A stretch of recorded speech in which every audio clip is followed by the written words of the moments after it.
the David Goodman Reality and Truth Show. My name is Vanita Lambert, and I'm the host of this show. I have the honor of carrying on the legacy of David Goodman, and I really do appreciate that. And the reason that he implemented this platform was so that we could bring resources and information to a community that was left in the shadows.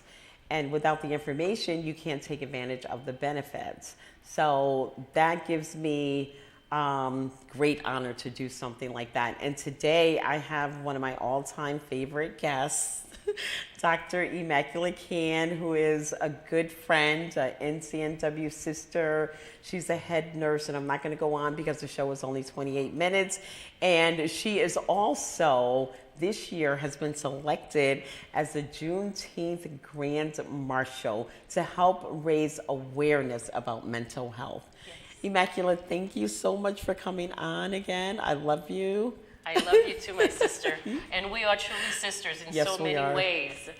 Thank you so much for all who are tuning in and giving me the opportunity and privilege to say hello and talk a little bit about Juneteenth, and actually a little bit about a lot of things. Yes.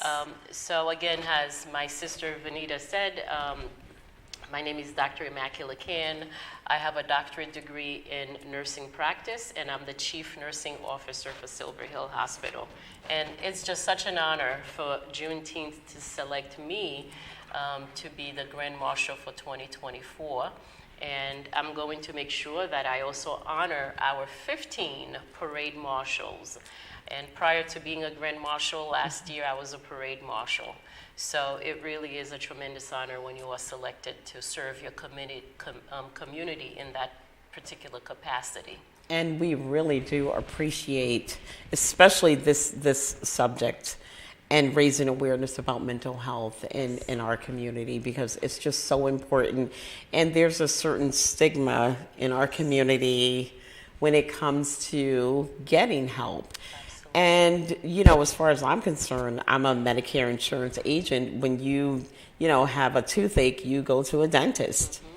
So it's a specialist. Yeah. So I am going to let you take the lead, and please tell us everything that we need to know, or everything that you can, about if you're suffering with mental health.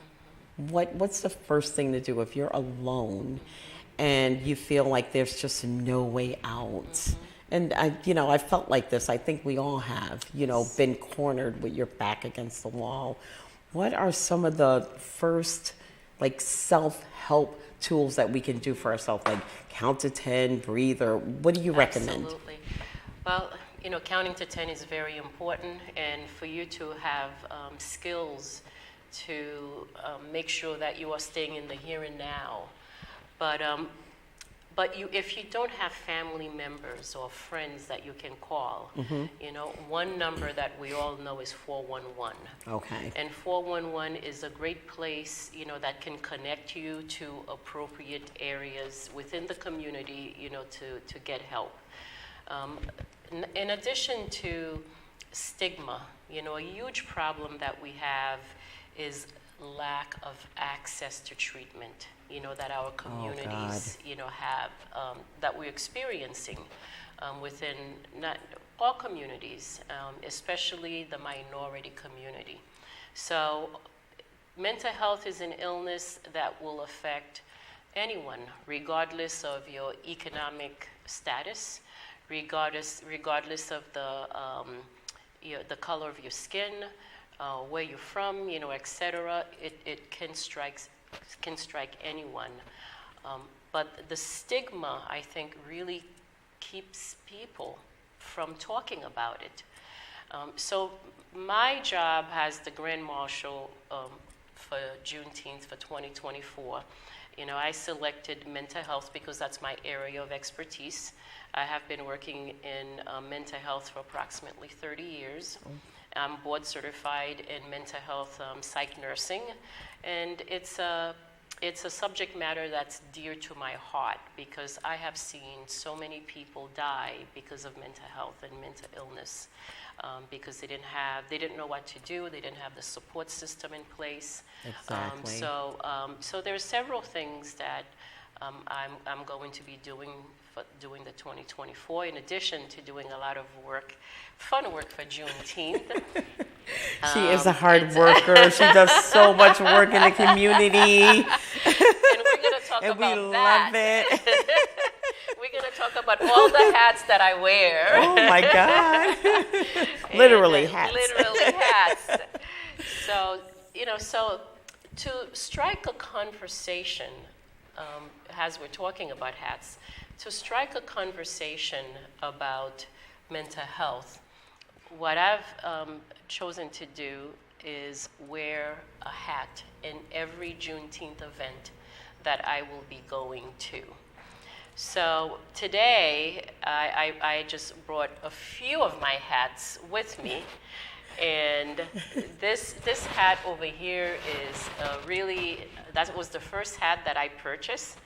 And this is a hat that's universal, that I can wear to any whether if it's a black tie function or whether if it's an interview like this or going to an organization and presenting about Juneteenth and the work that we're doing in raising awareness regarding mental health. So that would be the hat that I would wear. Most recently, I wore this particular hat when we were at the Freeman Center in Bridgeport. We were raising awareness regarding the work that the Freeman sisters did in the community of Little Liberia in Bridgeport. And the Lieutenant Governor, Susan Biswick, said to me, "Oh my God, what a beautiful, fun party hat." And so when I went to the podium, I said, there's a purpose that I wore this hat, and that's to raise awareness regarding mental illness. So the second hat that I wore most recently is this particular hat here. And you could see that I love bling, In my sash, there's a lot of bling in my sash. And this particular hat is a beret. And it really fit perfectly for the cause and the awareness of what I was trying to raise regarding sickle cell anemia, which is very prevalent within the minority community. And so in addition to wearing my hat today, I also wore the American Red Cross t-shirt, to again raise awareness regarding blood drives and the importance for us to donate blood because there's such a need right now. It is. And the blood bank is almost literally dry. It's very low. Especially for sickle cell. Yes. Sickle cell, and I did a show with Ricardo Curry last week on sickle cell awareness, and I learned that 1 out of every 365 Black babies born, 1 will have the sickle cell disease, and how important it is for Black donors so that the antigens and everything, when you do the blood transfusions, how important that is. And I also learned that 51% of Black people have type O positive blood. Yes. And Including how myself. important is that? You too? Me too. Well, I'm not that lucky, but I do have some blood. So, Yes. we're always, I'm sorry to Yes. cut you off there, but it's so important to share this information and to find a place to give blood if you're able to, especially if you're type O, because that means anybody can take your blood, right? It doesn't have to be match. And we have to be able to support and help our people with sickle cell disease because there's no cure. Yes. But transfusion is a way of relief. Yes. Well, you're a doctor. You can explain it better than me. Especially when you're in crisis. Yes. But I'm going to link back sickle cell also giving blood to mental health. And I don't think many people really realize that when you give blood, there's so many benefits to giving blood. A great benefit is that you can actually burn 650 calories. Ooh, I should be giving blood every week. Well, you can only do it every 6 to 8 weeks. I know. So you burn calories. But in addition to that, which is not the reason why we should do it, we should all get to the gym and exercise and do the proper thing, which also helps with with your mental state. But what the literature has found is that there's a direct link with people when they give blood and how they feel emotionally, their well-being, that when you give a pint of blood, you are saving 3 lives. Yes. So therefore, it makes people feel good. It reduces stress. It really stimulates those great hormones that you are helping your community and you are helping society. So there are a mental health component, a mental well-being component to giving blood. So there's a lot of great reason to do it. So today I wore my Giving Blood t-shirt because I just recently did. And also wanted to link that also to mental illness and mental health and our mental well-being by doing that, because we really do feel empowered that we're making a difference in the community. Yes, we are. And I did not get the memo on the t-shirt because I have one too. and I gave blood too, and I still have the scars to show. So to that point, you're talking about blood drive. I also teamed up with University of Bridgeport nursing students, and they're actually going to be doing a blood drive on November 20th. So I'm going to be putting that information on my Facebook and really sharing it with social media. And I'm going to team up with them, and hopefully I can get a team of our nurses from Silver Hill, where I work, to go and help. On November 20th. On November 20th. Okay, that's when the blood drive is going to take place in Bridgeport. Oh, nice. So put that on your calendar, November 20th, and be sure to drink 2 gallons of water 2 days before, no caffeine the day of, and eat a big meal before you come. Yeah. Come on, give it to us, doctor. I'm just guessing. There's a lot of criteria, but I don't want to put that unnecessary stress to everyone. Well, just hydrate. Just hydrate. Because the blood will flow easier. That's right. It will flow easier. And the purpose of hydrating, too, is that when you hydrate, it nourishes your veins. It's much easier for them to access a good vein. Okay. So that's why even when you're giving blood, you pump your hand to keep the circulation, and there's different exercises that you do. Okay. But when I start thinking of, you got to do this, people would think, oh gosh, I didn't do this, I didn't do that, then I'm not going to give blood. I'm sorry. So that's okay. Don't do that.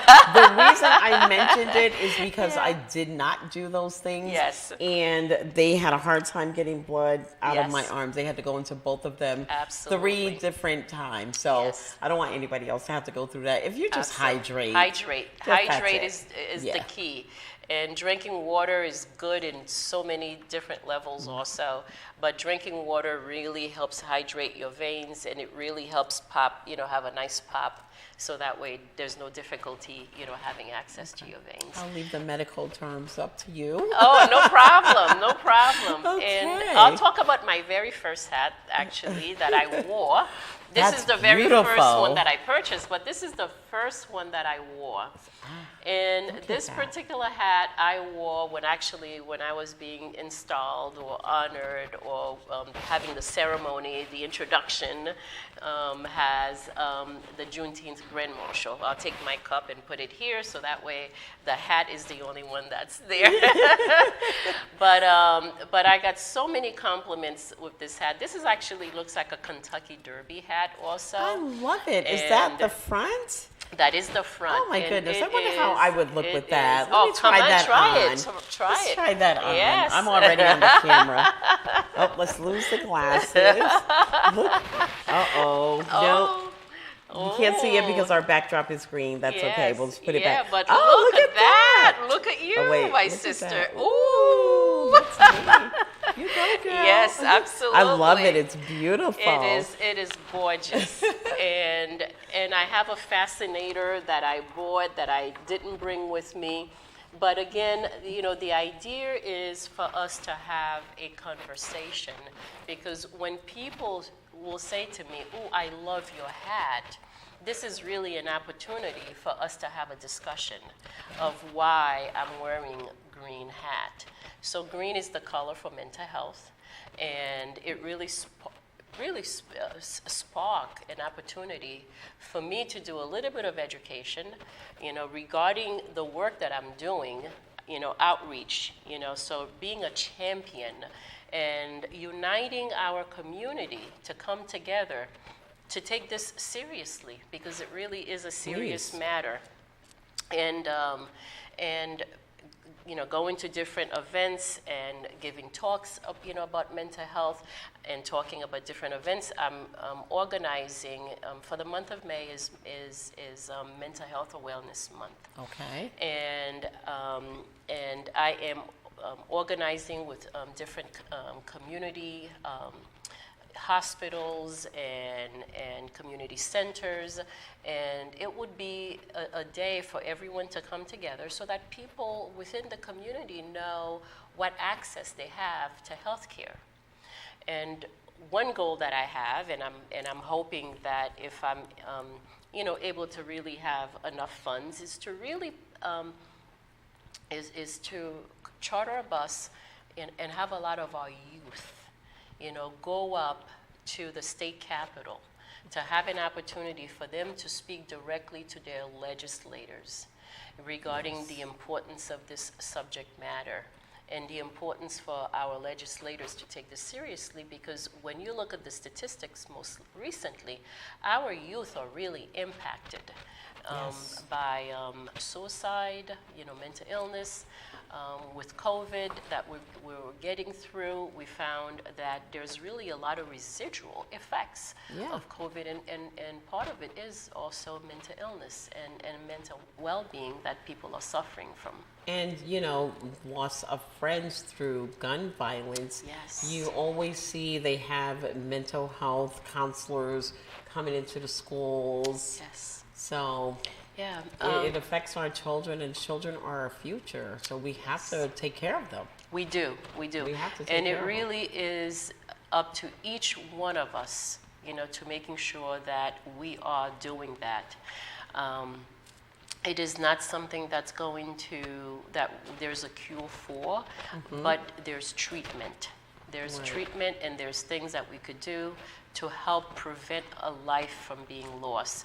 Just like when we give blood, we're preventing a life from being lost, and it's the same concept that when we are reaching out to the community and knowing the stigma that's surrounding mental illness, that we would like to do everything possible to make sure that we don't lose a life. Right. You know. What if there is a situation in, let's say, a single family home where there are a couple of children, 2 children, and one of them kind of acts out, and you're the parent and you've worked all day, maybe a job and a part-time job, and you're trying to figure out how you're going to make ends meet, Yes. and you're going through it yourself, and your child is going through it, and you just can't handle that at that moment.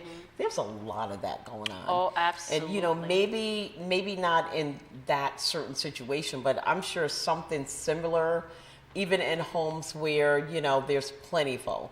There's maybe somebody's not home enough, or whatever. What do you do when you're in that situation, that immediate situation, the first 5 minutes, and it's 8 o'clock at night, and you can't go to a doctor or make an appointment and wait to take care of this? This is a situation that needs to be handled right here and now. What So- I would say that whenever you are faced, regardless of what the situation is, take a step back. Take a step back, count to 10. Even if you have to go outside, get some fresh air, clear your head a little bit, be grounded, stay in the moment. When we're under a lot of stressors, particularly with the scenario that you just talked about, it is so important not to react. You talk about gun violence. Sometimes when there's guns in the house, when people just really don't see a way out and don't know what to do, and so on and so forth, what do? They turn to lethal means. So take a step back, Breathe. breathe, because it only takes a second It to does. do something like that. It does, and you can't take it back. Yes. You know, Oh, you cannot take it back.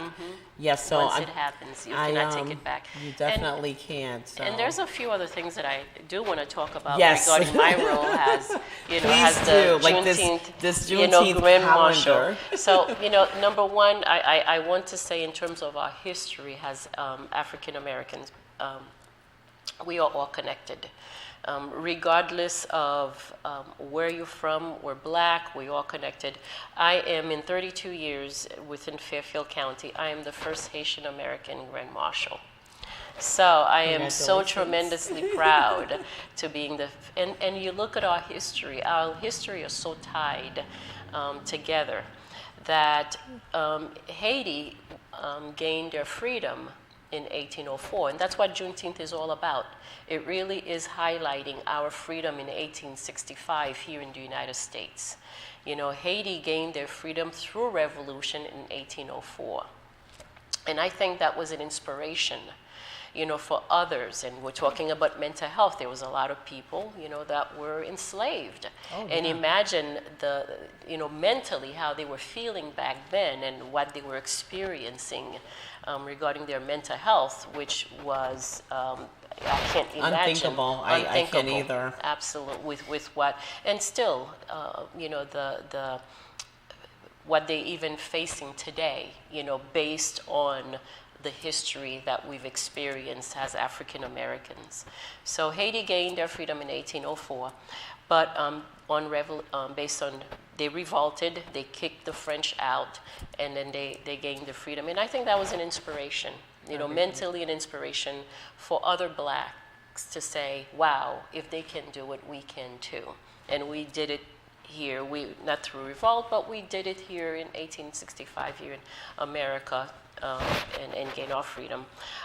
But where I'm talking about how we are tied in, a lot of people don't know that W.E.B. Du Bois, who was a founder of NAACP, his father, Alfred Du Bois, was a Haitian man. When we gained our freedom here in the United States, at the time, President Lincoln recognized that Haiti was really the place of true freedom, having gained their freedom since 1804. He really sent thousands of African Americans to Haiti. So we are one, and we are united, just as I'm raising awareness regarding how important it is that we need to be united to address mental illness. Absolutely. You know, we are united as one, as African Americans, and in so many ways than we can really think. I want to talk a little bit about, you know, sometimes when people think about Juneteenth, the very first thing they think about is, oh, the parade. Yes, that's what I think about. But I'm here to tell you, it's just not about the parade. It's also about the cause.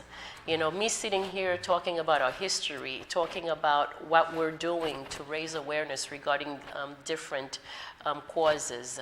That's what Juneteenth, that's what we do, you know, because we are the community. We are within the community. So we have a lot of fun events, but in addition to the parade, that's going to be fun, we are helping a lot of other organizations within the community.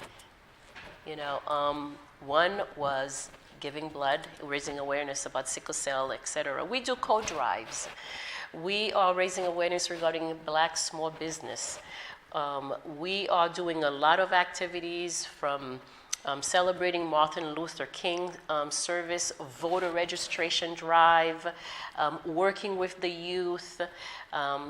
We're going to be celebrating our flag raising, the Haitian flag raising, and we're going to have a big tea party. We're going to breast cancer awareness. So Juneteenth is just not about the parade. It really is about taking care of each other in so many ways. That is very well said, because I was just looking at the calendar of events, the Juneteenth of Fairfield County calendar of events, and you just, You summarized exactly what it's all about. Juneteenth is about taking care of our community.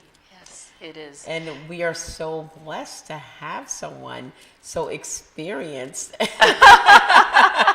I in just love community coming. service Yes. to just lead the way. Absolutely. We really do appreciate you. Thank you. And I'm going to put another plug. If you are not involved in community service, please contact Juneteenth. Contact me. My phone number is right here with 203-521-2750. I would love to talk to you. I would love to get you involved in our community and the work that we are doing. And by doing all this great work, you are also helping your mental health and your mental health well-being. That is so true. No matter what kind of problems you're having, and we only have about 1 minute left, so I'm going to leave that with you. Yes. No matter what kind of problems you're having, when you're helping somebody else, you kind of forget about yours. Well, not totally, but it takes a back seat, and you're helping yourself as you're helping others. It's amazing. It really is. That's the stress reduction part of it. Yes. Yes. Oh my goodness. So we have 2 minutes left. Okay. What would you like to leave? I would like to say before you get your 2 minutes, please follow us on YouTube. Please share this information, and please go online and look up the Juneteenth of Fairfield County calendar of events. They'll be on Facebook. You can call Immacula, and please get involved. I mean, you don't have to put in a full-time job. We're powerful in numbers. Yes. So we get one person to do one little thing, another person to do another little thing. Before you know it, we are a community working together. Absolutely. So the last thing that I would like to say is that on April 20th, we are going to have our Grand Marshal Ball, and more information to come about that. And also on June 8th, this is when we have our 32nd annual Juneteenth parade, and that's going to be held at Seaside Park. So I would love to see everyone, and if you haven't figured out already, I love to talk. I love to meet people, so please come on out and join us. The parade is for free, and all you need to do is bring a chair and just really get to know people and enjoy. Oh yeah, it's a wonderful time. There's all sorts of vendors out there, I'll be one. Yes. And then so many others. But listen, we're out of time. Follow us on YouTube. Thank you so much, Immacula, Dr. Immacula, for coming on the show. We'll hope to see you soon. Yes. This is the David Goodman Reality and Truth Show, and we're on your side. All right.